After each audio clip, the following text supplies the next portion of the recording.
Quand le conseiller est optimiste, je pense que l'entreprise le ressent et ça donne confiance.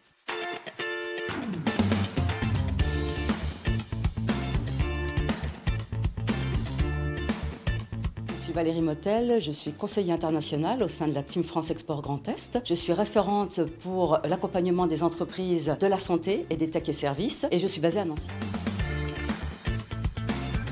Être conseillère internationale, c'est être le soutien de l'entreprise au quotidien dans ses projets de développement à l'international, je dis.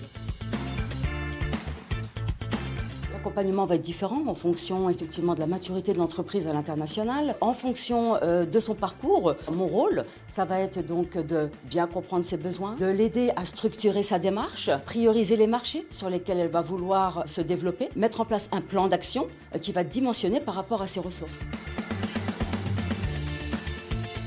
C'est nous qui faisons le lien entre effectivement les grandes décisions et puis l'application sur le terrain. En connaissant très bien, en étant convaincu de l'accompagnement pertinent qu'on va pouvoir faire, je pense qu'on arrive à donner cet élan à l'entreprise.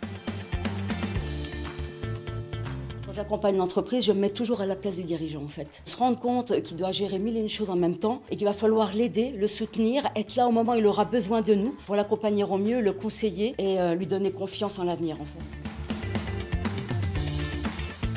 Il y a un suivi continu. L'objectif, c'est pas de faire un one-shot, effectivement. C'est d'avancer progressivement sur un marché, de s'ouvrir sur d'autres marchés, de mobiliser d'autres dispositifs. Et c'est un travail de longue haleine, mais c'est un travail passionnant.